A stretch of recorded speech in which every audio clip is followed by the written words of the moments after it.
मला असं वाटतं की आता इथेनॉलचं जे अर्थकारण आहे ते तर या ठिकाणी चांगल्या प्रकारे एस्टॅब्लिश झालं आहे आणि त्यामध्ये प्राज इंडस्ट्रीचा प्रमोद चौधरींचा जो वाटा आहे तो अत्यंत मोलाचा आहे. त्याचा उल्लेख मी आज केलेलाच आहे.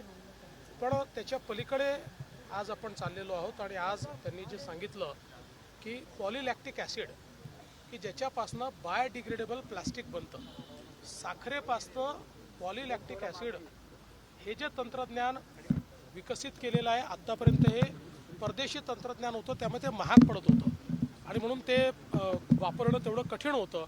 आता त्यांनी हे सांगितलं की आम्ही हे देशातच तयार केलेलं आहे आणि म्हणून मी त्यांना सांगितलं की या संदर्भात जर तुम्ही त्याची एक पॉलिसी तयार करून दिली की हा उद्योग एस्टॅब्लिश होण्याकरता काय काय तुम्हाला इन्सेंटिव्सची अपेक्षा आहे तर त्याच्यावर आधारित एक स्ट्रक्चर आम्ही तयार करू आणि मग आपल्या इथे अनेक वेळा साखर अधिक झाल्यामुळे जो काही प्रश्न निर्माण होतो त्याच्यापासून देखील मुक्ती मिळेल. पण त्याहीपेक्षा महत्त्वाचं आहे की आज आपल्यासमोर पर्यावरणाच्या संदर्भातला सगळ्यात मोठा प्रश्न हा नॉन बायोडिग्रेडेबल प्लास्टिकचा आहे.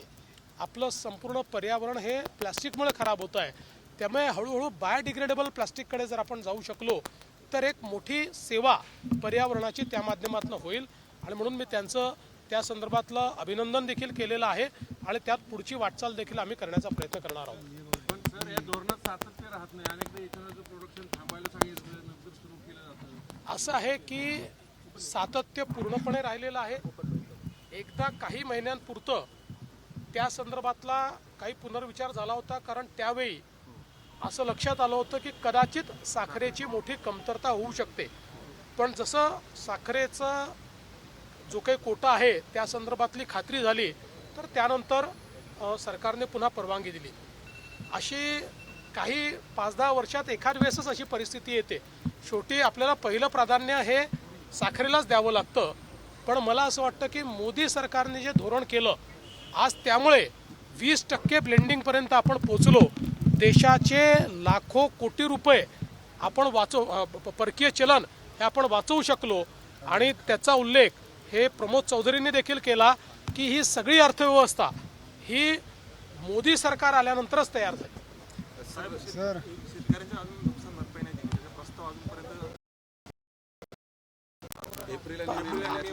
असं आहे की ज्या ठिकाणी नुकसान झालं त्याचे प्रस्ताव सरकारकडे येतात. जसे याचे प्रस्ताव येत आहेत तसं त्या संदर्भात आपण ती मदत देतोच आहोत. ही ऑनगोईंग प्रक्रिया आहे. ही प्रक्रिया कधी थांबत नसते. सर काल तुम्ही एका केसचा कॉग्निझन्स घेतला. पुण्यातल्या आपल्या भाजपच्या कामगार आघाडीचा अध्यक्ष जो आहे त्यानं महिला अधिकाऱ्यांबरोबर चुकीचं वर्तन केलेलं होतं. तशा तक्रारी झाल्या. महिला आयोगापर्यंत विषय गेला होता.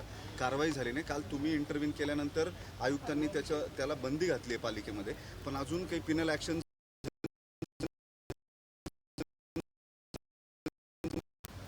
कुठल्याही पक्षाचा कोणी असो चुकीचा वागेल, कायदा मोडेल तर या राज्यामध्ये त्यांना आम्ही सोडणार नाही. त्याच्यामुळे जी काही कारवाई झाली पाहिजे ती कारवाई कोणत्याही पक्षाचा असो दुसऱ्या पक्षाचा असो ती होणारच.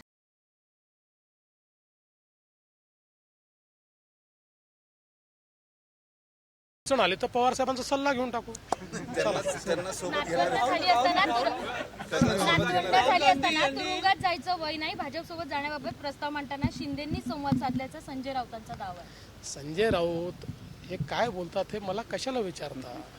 माझ्या लेवलचा कोणी व्यक्ती असेल, ज्याला राजकारण समजतं, ज्याला खरं बोलता येतं, असा कोणी व्यक्ती असेल त्याच्यावर मला प्रश्न विचारत जा. तुमचाही वेळ वाया घालवता, माझाही वेळ वाया घालवता.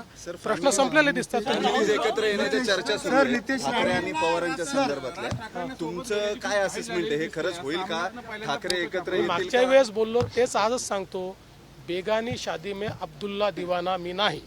त्याच्यामुळे ते 2 पक्ष आहे, 2 भाऊ आहेत, काका पुतणे आहेत. त्यांचं त्यांनी ठरवायचं आहे. ठरवलं तर प्रतिक्रिया देऊ, नाही ठरवलं तर तुमची पतंगबाजी चालू राहील. त्याच्यामुळे त्याच्यावर मला कशाला विचारता. मला हे लक्षात येत आहे की त्या दोघांमध्ये किती संवाद आहे मला माहिती नाही. पण तुमचाच इगरनेस इतका जास्त आहे, इतका उतावीळपणा चाललेला आहे माध्यमांचा. मला काही प्रतिक्रिया द्यायची नाही. बेगानी शादी में अब्दुल्ला दिवाना व्हायचं नाही. सगळ्यांचा बाप. सर तुम्हाला काय वाटतंय, कारण की तुम्ही दोन्ही ठाकरे फॅमिलीच्या जवळचे राहिलेला आहात यापूर्वी देखील, दोन्ही ठाकरे फॅमिली एकत्र यावं असं वाटतं का तुम्हाला? असं आहे की याच्यावर बोलून हात दाखवून अवलक्षण मला करायचं नाही.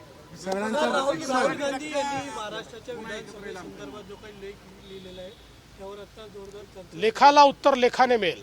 सगळ्यांचा बाप मुख्यमंत्री बसला असं राणीने उस्मानाबाद धाराशिवमध्ये बोलले. ते काय बोलले मला माहित नाही, पण मी महाराष्ट्राचा सेवक आहे. चला. गजानन कीर्तीकर म्हणतात Son, go home. Go home. You can go home.